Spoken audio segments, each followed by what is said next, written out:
Hey guys, welcome back to Crimson Gay. Oh, Crimson Gray, sorry. You know, that really does happen, sorry. The developer's probably watching this and getting like all mad because it's just an inside joke in the comments. Someone thought that I said Crimson Gay, so now I can't help but think of that. The game's great, okay, we're on the third episode. You missed last episode, click this eye, let's do it. Oh, yeah, that's right, we died. Oh wow, we literally got stabbed in the back. Is it just me or you kind of look like Yamcha? Oh, you've unlocked at least one bonus from previous games. These will make positive outcomes more likely and negative outcomes less so. Do you want to play with those bonuses? I don't think we should have, why should we, no, let's not do bonuses. I don't think that's a good thing. Okay, so we're kind of just going through all the choices again. I'm really curious to know if it was the medicine that made her want to stab us. I mean, after all, we gave her Yonderquill. Sponsored, Yonderquill. We gave her Yonderquill, right? And she killed us. Sounds about right. I don't know, let's try it again. I want to see if we can get a different outcome, because I'm not entirely sure. Okay, so we're back. She has an axe. She's gonna stab us. Last time we ran, because that was the obvious choice, but now we're going to beg for our lives. Please, Lizzie, please don't stab me in the back. Oh, John, I won't hurt you. Don't you know that? Please. Frowning, Lizzie set her axe down on the side table as she moved forward. John watched it nervously, but relaxed a little. That was when he realized that her other hand was holding the real threads. The cloth was over his mouth and nose instantly, and though he tried to struggle, he couldn't break the grip, and then the chemical fumes overwhelmed him. Oh, we're being kidnapped. I wonder who else is in her basement. John woke to the feeling of something tight on his wrist. At first, he thought he must have been tangled in the sheets, but when he tried to move his hands, they were stuck. The memories returned in a bitterly cold flood. Lizzie had actually knocked him out by force and brought him wherever he was. Oh god, oh my god, look at all those knives. His blurry vision slowly returned and he could make out a rough basement around him. He could just see a heavy metal door at the top of the set of stairs. It looked as though there were shelves and tools around the walls, but he couldn't pay attention to those. Not with Lizzie standing in front of him, eyes fixed on his face. I'm glad you're awake now. Are you feeling okay? Okay, I didn't want it to be this way, John, but I just didn't have a choice. I just had to pull out the axe. Everything was going so good. Why did this have to happen? You're confused, John. You don't understand how much this matters. I'll help you understand. I would really actually like a great explanation. I feel like I'm missing out on something here. Oh, what are you going to do to me? Don't be afraid, John. Everything is going to be alright. I'm completely empty. There's nothing inside me. There never has been anything inside me. The emptiness craves something. I didn't understand what I needed for years and years. Eventually, I realized that I needed a person, a specific person, but I didn't know who. Occasionally, there would be a flicker of feeling. I'd watch someone for a while, but they were never really what I needed. Nothing actually mattered. You know, normal people just want a certain character in Smash Brothers. She wants us as a character in her little game in her basement. That's not good. That's not a normal person thing. Until I met you. But why? And then all of a sudden the opening to How I Met Your Mother plays. Kids, this is how I met your mother. I'd watch that version of How I Met Your Mother. I used to always watch that show. If you haven't seen it, it's a funny show. Let me finish. Okay, I'm sorry. That was very rude of me to cut you off. For so long, I could barely even bear to look at you. The feelings were too intense. And then I couldn't bring myself to talk to you. I was afraid it would just disappear. But the feelings didn't go away. They got stronger. You were made for me, John. You need to understand this. But you don't understand because you're confused. And that's why I need to keep you here. You think this is gonna help? It may be difficult at first, John, but you'll come to understand, I promise you. After all, I have days and days with you all to myself. Days and days. John recalled that they were going into a full week of vacation. That meant that she could keep him here for a full 9 days before they had to return to school. Yeah, that's right. Our parents, they okay, I understand why it's set up the way it is. Our parents, you know, are not really in the picture, I don't think. That was no accident. She coldly planned the entire thing. Maybe she'd been manipulating him since before she even asked for the date. Part of him was terrified. Part of him was furious with her. And another part, his depression saw a twisted mirror of his own feelings. But the worst he had ever done was say unkind things. Not this, just what did she plan to do to him anyway? As he looked around the basement, he saw a lot of heavy tools. Some of the hammers and knives looked as if they had been used. John slumped against the ropes behind him to the chair and just wept. Well, I would too, God. Oh man. Yeah, it was too good to be true, right? He wasn't sure how long the release of emotion continued, but when it was over, John felt as though his mind has been purged. hurt. His current situation might be pretty bad, but he still had other options. He could figure out something, assuming he figured out what he even wanted to do. The sane thing to do would be to find a way to escape, contact the police, or maybe it would be safer to convince Lizzie to calm down, take more medication, and not to hurt him. What if it's, like I said, what if it's the medication that caused her to do this, huh? I don't know. John, we're going to have ever so much time together. Aren't you excited? He needed to say something, turn the situation around, but it was just too hard to focus. Before I got to know you, I thought that this would be the easy part. I thought I understand how people worked. Some things never really made sense to me, but others are so simple. Lizzie walked up to one of the walls and began running her fingers over the tools there. Oh god, it's like a horror movie. She picked up a knife and caressed the edge, partially turned away from him. Oh god, that's scary. I thought that once I found you, I could make you mine, and then I would feel whole. But you see, I underestimated just how much you would change me. I'm so much happier, and everything is so much more complicated. She walked toward him, wearing a soft, loving expression, but still holding the knife. John froze and held his breath as she walked behind him. I want all of you, John. Even the parts I didn't know existed before. If I hurt you, I would never really have what I want. The knife slid past his face, but only as Lizzie moved to embrace him. She wrapped her arms around his neck and pressed herself against his back, inhaling deeply. I love you so much. I wouldn't be satisfied with just a shell of you. Without warning, she pulled back. The adoration in her expression was gone, replaced with an empty gaze fixated on him. But that makes this so much harder. What are you going to do to me? I don't know. I wish I knew. I took the time to think, but it didn't help. Oh god, what should we do, guys? We can reason with her, beg for her release, or charm her. Well, I literally do not know what to do. I feel like begging for release is the obvious choice, you know, and so I'm not gonna pick that. Obviously, she knows we want to escape.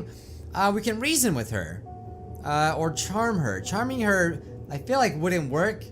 Let's reason with her. Let's reason with her. Lizzie, think about this. Do you think controlling me like this will bring us together? You'll forgive me? It's more important for you to understand. But you said it yourself. You're not sure how you're going to make me understand. Shouldn't you try talking to me first? I need to think. Maybe that wouldn't work, but he hoped it stuck with her. She could reason, even if in a strange way. Maybe he could get through to her. Lizzie paced around the room for a while, muttering under her breath, then suddenly straightened. Throwing aside the knife. Oh, that's a good sign. It embedded itself in the wall. Oh my gosh, she's a good thrower. She's like an expert knife thrower. She went to a closet and after a few seconds of searching, emerged with a chain. Oh, I thought I was gonna say chainsaw. It just gets worse. It's just like, I gotta think. She goes back in the other room and freaking busts through the wall with a tank. Oh my god. Just shut up, John. Stop talking. Yes, this will be better. I'm sorry, John. I should have thought of this earlier. Of course, that's what he wanted. He wanted a chain. She clamped one around his ankle, then lifted a table at one end of the room and latched the other side of the chain there. Plucking the knife back out of the wall, Lizzie cut through John's bonds with troubling speed, smiling all the while. See, you don't have to be tied up. Here, use this table. I'll bring you whatever you need. Lizzie swept all the objects from the table like they were so much trash. Okay, that is what it says. Then frowned at the empty space. But you didn't bring your books because of the date. Is there anything you want me to bring for you? Freedom? is that an option? She brings me a freaking flag. He stared at her, still not entirely sure how to deal with this change. Licking his lips, John spoke before he can fully think through his words. He's gonna say water. Yep. Oh, of course, yes, water. You slept a long time. You probably will be hungry soon. Just wait here. Oh god, at least I hope she has good cooking. While she was gone, he did his best to rub some feeling back into his wrist and look around the room. The chain attaching him to the table was fairly long. He thought he could reach most of the basement except the far end and the door at the top of the stairs. Not that he could try anything when she was nearby and could return at any moment. He did try to lift the table though, see if he could slip the chain out under the leg and couldn't even budge it. What the heck? Was there some kind of trick to it, or was she just that strong? John had thought it might have been his imagination or she was just filled by passion, but to move the table as easily as she had, that wouldn't have been possible, or shouldn't have been possible. Oh my god, it must be the medicine. Wait, did she have superpowers? Super Yandere Girl, oh my god, that would be a really bad threat if you think about it. That would be original, you know. We have not seen Super Yandere, unless you want to count One Punch Yandere from Yandere Simulator. There wasn't time for anything else before Lizzie returned, bearing kitchen supplies. Just wait a moment, I'll make you something and we can be together while I make it. Isn't that wonderful? Not waiting for an answer, she laid out her ingredients on one side of the table, then set up a chopping board. She began reducing vegetables to little chunks with terrifying ease, knife a silver blur in her hands. I know just what I want to cook today, but you can ask for whatever you want later, okay? I'll make you anything you like. Thank you. This is all I want, John, a peaceful life at home. You stay, she could have easily had that without the chains and the axe. You know, we actually liked her. She's so dumb. You can stay inside, ignore everyone who wants to hurt you. I'll keep you safe, bring you whatever you need, take good care of you. And never go outside? Of course, you could go outside. Oh, I thought it was going another way. Of course you could go outside if you wanted to, but right now, I'm just afraid. Her movements become more erratic, and John saw several chips of wood fly away from the cutting board. Lizzie was still smiling sweetly. Don't you want to be able to just stay inside on bad days and ignore the world? Well, that did sound good to him, but then he shifted his legs, he heard the chain clinking along the floor, and whatever he had been meaning to say evaporated out of his mind. As absurd as it was, the day continued almost normally. Lizzie made him an elaborate meal, and they ended up chatting over it, as if everything was normal. It felt wrong to do so, but he was worried that, you know, if he did anything else, that would just antagonize her. Did she really think that this would work in the end? Honestly, he had no idea, and did she really need to do so much cutting for every single dish? When they had finished and chatted for a while, Lizzie abruptly hopped back to her feet. Okay, just a moment. John, I'm going to go get your books, okay? I don't want you to be angry with me for making you fall behind on your homework. Homework's very important. Is there anything else you want me to get from your house? Well, just let me know if you need anything, alright? I was gonna say, like, can you bring my mangas? Bring my One Piece mangas, please. She skipped away and he heard the door above him close. He wondered if there could be a trick somehow, but after enough silence passed, he felt reasonably certain that she had actually gone to his house. Though she could have taken his key, he saw it still resting on the far table with the other things he'd been carrying. Had she made a copy at some point, or did she just pick the lock? Neither possibility was exactly comforting, but he didn't have time for that. John got to his feet, stretched, and considered his options. I feel like we should go to the tools. Yeah, look for tools. His table had been placed to be out of reach of the weapons lining one wall, but that put him close to the other wall. John managed to get around the table to it and began examining them. There was a metal cupboard that appeared to be locked, but he couldn't see the rest. There was a toolbox that he thought was locked at first, but eventually he realized it was only stuck. After enough effort, he got it open and looked through it. Most of it was random aging tools, but he found a screwdriver that looked to be in good shape. Could it use this to escape? He saw several possibilities, but at that moment he heard Lizzie return. Oh my god, it was too late. Though John spent all of his Saturday tense, Lizzie showed no signs of intending to hurt him. That night she brought a mattress and bedding. Wow, she's really treating us like a good slave here. Down to the basement and set it up close enough that he could lie down on it. When he woke up on Sunday, he felt strangely normal, still tense. The situation was far from ordinary, but in a strange way, he learned to deal with it. That day passed almost normally. Since Lizzie had brought him his books, he tried to work through his homework, just like he often did on Sunday. Lizzie stayed with him most of the day working as well. She made meals for both of them in the basement and upstairs. She had always stayed close. He hoped for a chance to evaluate his options more, but never spotted one since she was always leaning in to smile at him from the stairwell. Oh, that's terrifying. The only useful thing that he learned was that the basement door was apparently unlocked except at night. If he could somehow get unchained from the table, he had a shot of getting out. Oh god, it's gonna be terrifying when we actually do. When Monday dawned, he crashed almost immediately and didn't even get out of bed. That was common for vacations when he didn't have friends to distract him, since all he could do was wallow in it himself. It felt worse than usual. His world wasn't just gray, his depression was filled with flecks of anger and confusion. Only then did he realize he hadn't taken any medication since Friday morning. Oh yeah, that's right. When Lizzie entered that morning, she immediately saw how badly he was doing and rushed to the mattress. At first fussing with the sheets before realizing the problem went deeper than that. John, what's wrong? Other than you keeping me here? No, I'm sorry. No, if I let you go, you'll just hate me. It will ruin everything. I can never let you go. I feel like that's how it is. It's like they end up regretting like chaining him up, but they realize that like can't do anything about it. Can't let him go because then they're just gonna hate you forever. You know, I'm talking from a person that would do that standpoint. Not that that is a normal thing. I mean, I've been holding Clarence in my closet for how many years now? So like I can totally relate. Yeah, guys, I'm not crazy. Stop! Then at least bring my Paxatine. It's in the shelf above the sink to the... No, I won't bring it to you. I can't. I destroyed it. What? But I need that. You understand how serious my condition is, right? I know, I really do, but you shouldn't take their drugs, not theirs. But you were taking something before Paxatine, right? Tell me what it was. I'll go get some for you. I want you to get better, John, but I won't let you take anything from Koi Tech. Let's request old medication. I think she's actually doing something good for us. Thinking back, John tried to remember the medications that had seemed to do some good. Maybe they weren't as good as Paxatine, but they will do better than nothing. Okay, just wait here. Apparently just remembering all the chemical names he'd listed, Lizzie hopped up the stairs and practically slammed the door in her hurry on the way out. Abruptly alone, John realized he had another chance to act. Ooh. We can make something for Lizzie? Like what, food? Like, don't try anything, look for tools, look for weapons. Try to move the chains without tools. I feel like that's not an option. Let's look for weapons. His table had been fairly far from the weapons lining the walls, and no amount of straining could get him close enough.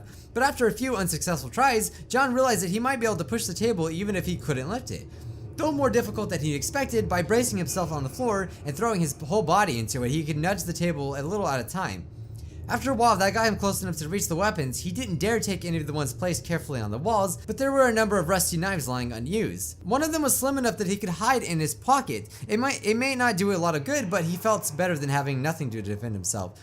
A moment later, he was overwhelmed with the sense of dread that Lizzie would return to see the table move, so he set work to push it back into place. That's what I was thinking too, like she would see that we move the table. What if there's marks on the floor too? Ooh. Though it was even harder to push it the other way, he managed to return it to exactly its former position. John slipped down to his chair and then let his heart calm down.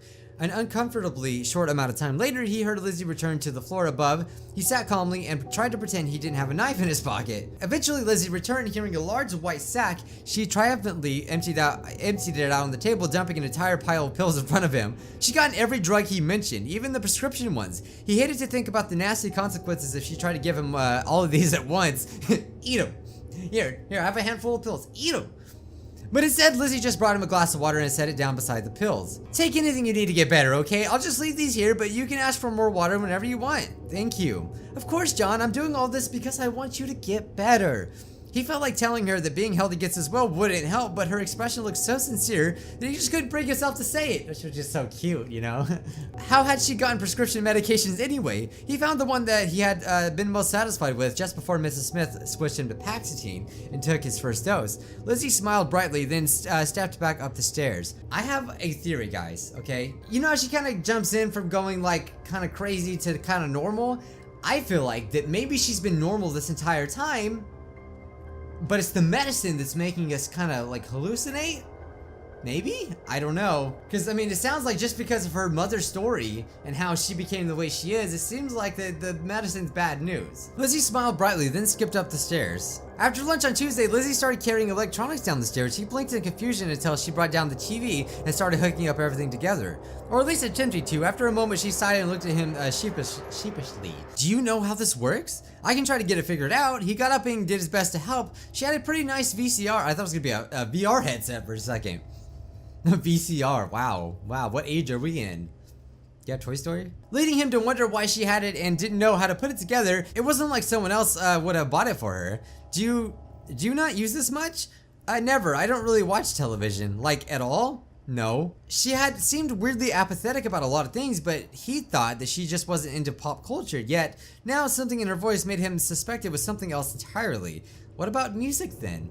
I don't listen to music. Well, really? Well, what about books? Only nonfiction that seems useful. The rest all seems so pointless. So what do you do for fun then? She stared back at him so long he was afraid she might just ignore the question. Well, sorry I asked. I do enjoy a few things now, thanks to you. I spent a lot of time collecting all those knives because I thought they would be useful. Oh, Yuri confirmed. But now it's a little different. Now I can imagine myself protecting you. All the details about grips, edges, they're not just details now. They actually interest me. So he'd given her an interest in knives. Fantastic. Anyway, I thought maybe I could enjoy a movie if I watch it with you. Is that okay? Well, might as well try. I've had it all put together for a while. Anyway, we can try it. Lizzie brought a chair and sat beside him as they watched the tape. He was grateful that she had at least watched the movie instead of him. Wait a minute. I sense a big plot hole. How does he use the bathroom? They did not mention that, and there's no bathroom down here. It was nothing at all like how watching a film with a girl was supposed to be. According to his friends, Lizzie didn't seem remotely nervous about the scary parts, and to his surprise, she didn't seem to care about the romantic parts. Then again, he didn't really want her to react that way. It definitely wouldn't feel like who she was. To his surprise, John found himself enjoying it too. Maybe his old meds were doing a great job. When it finally ended, Lizzie gave him a small smile that he thought represented authentic satisfaction. Then she immediately turned to him. We should watch something together again, but I think I'd rather make our own movie. Oh my god. His mind immediately flashed to making, oh god, can't say that. What kind of movie? I would just like to film you. Here, working or eating or anything, I could watch it later. Really? Wouldn't that be boring? No, watching you can never be boring. Oh, this is such a good idea. I'll go buy some of those video recorders. And not to cut you off, but wouldn't that be incriminating evidence? Huh? She's like, oh crap, right. Oh, what was he saying? Well, it's too late to go back now. I mean, it's not legal to hold someone like this, and your basement looks kind of suspicious. You wouldn't want someone to find it later. Oh, you care. Oh my god, we're looking out for our freaking murder. We just really screwed ourselves over. Are we trying to, maybe we're just trying to like win her trust. Lizzie embraced him cheerfully, and despite himself, John felt a flicker of joy. When she was happy, she seemed so purely happy. You're right, of course I'm so glad you're thinking about keeping me safe. Even I want it to be the other way around. John is so kind. But maybe later we can make our own movies, okay? Yeah, maybe. John had considered trying to use the tape as evidence, but quickly realized he didn't want to go there. If Lizzie had tapes of him, he would be certain she would watch them over and over. And if she did that, he had a bad feeling she would notice his escape attempts. Ooh, that's a good point. No, for now he needed to focus on getting out. Oh my god, guys, this is freaking pretty intense. On Wednesday, Lizzie wanted to watch another movie, but John suggested that might be too many. Instead, they passed the day quietly, working and chatting and ignoring the fact that he was chained to the table. He was feeling better than he thought he could without Pakistan, so his mind shifted to what he could do to improve his situation. Chatting with Lizzie was pleasant, but it wouldn't resolve the problem. But what should he say? Try to leverage the last few friendly days into her letting him go? Just try to make him relax more, or to convince her that she wouldn't leave her, or he wouldn't leave her? I think that's probably the best option, is to convince that we won't leave her. So Lizzie, what should the conversation be? Start a conversation about her interests, romance, her peers, or morality. Well, she obviously doesn't have any morals, and we know that she doesn't have any interests. I am a little interested about her friends, but I feel like maybe this should be about romance. You know, earlier you said you didn't do much for fun before, but I'm not sure that's true. You seem to spend an awful lot of time imagining us being together, dates and everything else. Yes, I've dreamt so many times of our first date, well, first everything. But not just our first, the second times will be wonderful too, and we'll just get closer and closer together until no one can take us apart. I don't think I've ever heard of you mentioning marriage though. Oh, of course I want us to get married, but I don't want to mention it because I've read that can scare away boys. Oh, she's funny. But oh yes, I've imagined it so much. We should use one of those old cathedrals, and I can wear a beautiful white dress. And the pictures will have a perfect picture of us on our wedding day that we can keep forever and ever. Well, I have a chain on there as well. Who are you imagining attending this wedding? Does there need to be anyone else? I'm pretty sure you need to have at least one person there to do the actual marrying, or else it doesn't count legally. Oh, yes, I suppose we need to have that person and someone to take the photos. And it's okay if you want to invite people for your family, I guess. I don't really care about them. Honestly, no, I'm not sure I have anyone else that would come. Aw, John, don't feel bad. I don't have any family members to attend either. We'll make our own family, won't we? We won't need to care for anyone else. For the rest of the day, Lizzie was floating on a cloud of positive emotions. When she gazed at him adoringly, John found himself smiling back. This is an odd situation. The next morning, he took his pills with a glass of water. As usual, Lizzie waited until he was done and then gave him a warm smile. I hope it's helping. You seem to be happier, John. I feel better than I expected. Pretty good, actually. It was actually strange how good he felt, and it was easier not to think about the fact that, he was chained up. That reminds me, I've been meaning to ask you. You've run out of Yandere, right? I haven't taken it for days. I destroyed the rest of it the day before our date. You destroyed it? Why? It was useful. It helped me understand, but I wasn't myself while I was taking it. I wish you'd reconsider taking medication. We can't handle everything ourselves. Sometimes we need to help. You don't understand. It's not that simple. Then explain it. I wasn't myself. It was like someone had imprisoned me and took my place. Imagine if your own medication meant that you can never feel sad again. Just constant manic happiness. That does sound horrible. I'm sorry I made you take it. Don't say that. It was useful. Having things be different for a while made it easier to see how everything fits together. But I couldn't take any longer than that. I wanted to be myself again. Koitek doesn't want to help people, John. They just want to control them. Are you just saying that metaphorically, or do you actually know something about them? No. Abby was an addict because of them. I never cared about her, but I saw what Koitek drugs did to her. They didn't change who she was. She was always horrible. The drugs made her identity obvious. Not like you, John. You're still so kind, but even though you were taking that drug, but they won't be satisfied with that. Are you seriously saying Koitek is some kind of conspiracy? Conspiracy? No, I don't think so. They just want money, and they're willing to cut corners to make it. I don't care what they do to anyone else, but you need to stop taking that drug. You need to see clearly. He almost wanted to believe her. Koitek was a huge company, and those weren't exactly known for their ethics. It was possible that they had been testing some dangerous drug on Lizzie's mother. Well, you know, what was her name? Lizzie? No, not Lizzie, but I can't remember her name. She definitely said that there, you know, it was in experimental stages. It had probably been too dangerous for adults, but had a magnified impact on a developing child. Did Lizzie see that on some level, or was she just paranoid about the company? Sometimes she seems so... And you should stop seeing Mrs. Smith. She's trying to steal you away, I'm sure of it. Lizzie, don't be ridiculous. She's 10 years older than me. The school counselor. I can't trust her. You can't, and you shouldn't. Calm down, no one is going to steal me away. She stared at him as if she desperately wanted to believe his words. A moment later, she gave an odd little half shrug. I came in to say I need to run some errands today, so I'll have to leave you alone. Okay, John? Yeah, sure. She left the room and John knew he had a rare opportunity, so he found himself sitting and thinking. Was it possible that she had been right about the Paxitine? He hadn't seen it in several days, and after a few low points, he actually felt much better than usual. This is like all an experiment, isn't it? The terrible irony of depression medication was that sometimes a drug can make you feel even worse. Yeah, so sometimes there's major side effects. That's why I don't personally like to take any kind of medication. You know, it's not that I won't, it's just I just don't like to. But yeah, I'm sure there's plenty of good reasons to do it though. There couldn't be anything to her conspiracy theories, but he could believe that Koitek would push their drug on anyone with depression even if it had mixed results. Things like that happened all the time. Abruptly, he resolved that if he made it out of the basement, he stopped taking Paxitine as an experiment. He could stay on his old meds and see if he did better. If he actually showed signs of improvement, even Mrs. Smith would be happy to let him take older drugs. Regardless, for now, he needed to take stock of his options and take some kind of action while he had the opportunity. He felt that he spent so much time thinking about a way to escape, but maybe he could accomplish something else. Make something for Lizzie, don't try anything, look for tools. Using the screwdriver he found earlier, John began to work on the metal cupboard. The lock appeared to be a simple one, and he could just wedge the screwdriver between the doors.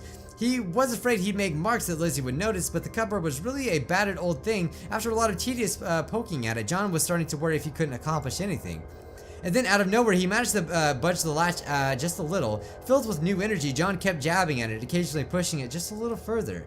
Eventually, he managed to open the cupboard. It made painfully loud sounds, but he was fairly confident Lizzie wasn't back yet, and now he could finally see the tools inside. His first feeling was that he wasted his effort. Most of the tools were useless things, just like rakes and mops, but then he spotted it leaning in the back, a crowbar. It was a little old, but it looked sturdy.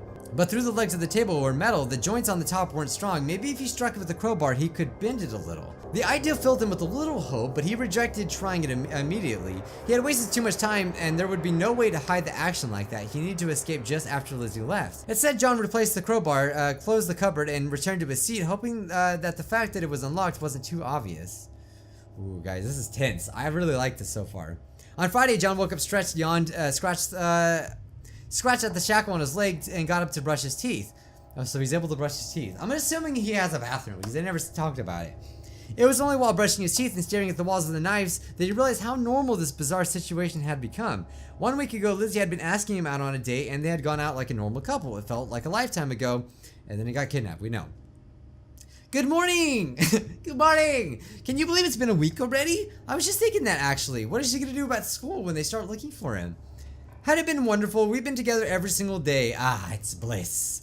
You know, we haven't done anything that we couldn't have done without the kidnapping, but that's the point. I'm missing it. She skipped and passed him to the wall of knives. Lizzie held her arms behind her back as she examined them eagerly. When we were together at school, part of me was afraid that we were both pretending. Even when we were alone, I wasn't myself. Lizzie chose one knife from the wall. Oh my god, what is she doing? Caressing its edge slowly before taking it up, she turned to him, eyes unnaturally bright. A normal boy couldn't have done all those ordinary things with me after seeing the truth. You're saying I'm not normal, and I wouldn't want you to be. She came closer, knife swaying back and forth as her gaze remained fixated on him. She was close now, close enough that she could have kissed him or stabbed him. You know, either one. I want you to learn that you shouldn't be afraid of me. You know I would never pick up a knife to hurt you, right? I wanted an answer. Kiss her. I feel like if we kiss her, that will further our survival. Instead of answering a question that might not have been a good answer, John leaned forward and kissed Lizzie gently. She gave a surprised gasp, then leaned into the kiss. She kissed back like she was trying to devour him, and maybe she really was. But before it went on too long, Lizzie pulled back and stared at him shyly. I'm glad you did that, John, but I'm afraid. Afraid of me? Of this? Maybe I couldn't change. Maybe I did everything wrong. She rushed out of the room and slammed the door behind her. When she returned later in the day, she pretended like the kiss had never happened, but John did the same, but he couldn't help but feel something was different. On Saturday, Lizzie announced that she wanted to make a huge meal for both of them. On the last day, she asked what he wanted to eat, then headed out for a shopping trip. As soon as he was sure that she was actually gone, John got up and took a deep breath. He didn't have much time, but before the vacation was over, he did what he wanted to do. Well, guys, I mean, we already got this far, I might as well keep going. The obvious answer is to basically use the crowbar to escape the shackles. John carefully retrieved the crowbar, then stood by the table for a while, trying to motivate himself enough to actually do it. Eventually, he decided he didn't have a choice. He couldn't come this far and back down. He took a deep breath, pulled back, and swung. Oh, it's over now, guys. His first blow glanced off uselessly, but he gave up. He nearly gave up, but he forced himself to try again. This time, the table creaked. Blow after blow, he slowly bent the table leg inward. It made a horrible noise, but that just motivated him to hit harder. There was no hope of going back now. At least the table leg stuck inward at an awkward angle. John dropped to the crowbar and bent over. Catching his breath, he knew he should check it if it was enough, but now he almost didn't want to. Eventually, he bent down and tugged at the shackle attached to the table leg. With enough tugging, he managed to pull it off. Woo! And then he was free. Maybe suddenly, unable to deal with the uncertainty, John grabbed the loose chain so he wouldn't trip over it and rushed for the stairs. Yes, the door was unlocked. He stepped out of the hallway and took a deep breath. Lizzie might have locked the front door, but he could always break a window if necessary. But now that he'd gotten this far, John hesitated. What now? Oh my god. Stay in the basement or escape? Ooh, what should we do, guys? I don't know how long this visual novel is, so I don't want to like split this in. Let's escape. I mean, that's the obvious thing, but I feel like if we stay in the basement, that'll probably make her happy. It's like, we escaped, but I chose to stay. That would actually be more meaningful, but let's save it. Save it first. Alright, we're gonna escape. Whatever he needed to do, he couldn't be found oh god, the music. Breaking out by Lizzie. Maybe he could just get the police, maybe just run away, but whatever he decided, he needed to get out and get out fast. John started to run for the door, but the chain almost immediately made that difficult. He gathered it up as best as he could and headed for the door. It was locked just as he suspected. How do you lock something from the inside? But he went back to get the crowbar, and that made short work of one of the house's windows. After gingerly climbing over the broken glass, he dropped down to the yard. He was free. For a moment, he just stood there, uncertain what to do with that. Part of him wished he had thought to bring his homework. Then he realized that was idiotic. I need my homework. He goes back for it. It didn't matter after all this. John began moving down the street, trying to get his wits about him. The first thing he needed to do was get further away from the house, but the second thing was to decide exactly what he wanted to do. The idea of turning Lizzie in sickened him, but she obviously wasn't well. Would she end up killing someone if he let her stay on this path? He couldn't be sure. As he half walked, half jogged, he became more and more conscious of how heavy the chain was. He hadn't noticed it at first, but it was beginning to wear on him. Oh no, John? Her voice floated to him as if it was part of the mist. John shivered and began to run, but his legs were sore and he was exhausted, and he just didn't have the strength to escape her. Oh no, she has an axe in public? John! She practically seemed to glide after him, her feet barely touching the ground. Her face was completely blank, her eyes unblinking as she honed in on him. He shouted for help, but no one seemed to hear, or perhaps not to hear. Or chose not to hear, is that what it said? Or preferred not to hear. She caught his sleeve and he tumbled to the ground. John tried to scramble backwards, but she stepped on the edge of the fallen chain and he realized that he couldn't escape. John, why'd you leave? Why'd you leave, John? Well, will you ever listen to anything I say? He reached into his pocket and jerked out the knife he had stolen. Oh yeah, that's right, I forgot about the knife. Lizzie stared at it without emotion, and then, to his surprise, she began to laugh. You didn't trust me, you never trusted me, because you're insane! It was all a lie, a lie. Now stay back or Her axe came down directly into his, oh my god. There was an instant of pain and shock and then nothing. Oh no, not the Yamcha pose again. Okay, this time we're gonna stay in the basement and see what happened. So Lizzie got home. Lizzie came down the stairs not long after, a smile on her face, and then she saw him. Her expression became utterly blank. Oh. Hello, Lizzie. We have to talk. You stayed.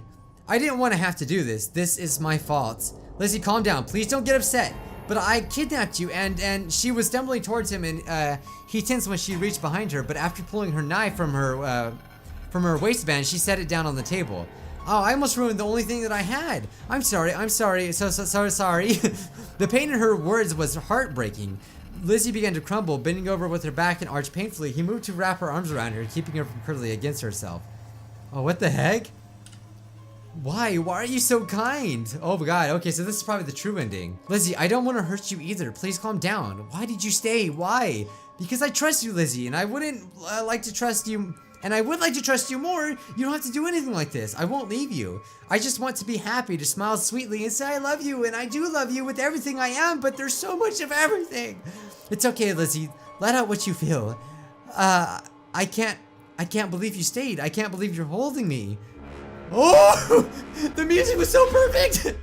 Hey guys, sorry for that brief cutoff. I kind of did that because I recorded a really long episode and I did not get to the end of the game. So there's still, I think, quite a bit more of the game, although we are reaching pretty close to the end. I just, again, thought this would be a great place to stop the video without being way too long. I noticed a lot of you guys like this series, and let me know what you think. Would you like to keep episodes at least 30 minutes long? I feel like that was probably best to get through the game even faster. I really think the next episode will probably be the last. But anyway, it's getting crazy. Thank you guys for watching, and I'll see you scrubs in the next episode. Bye-bye.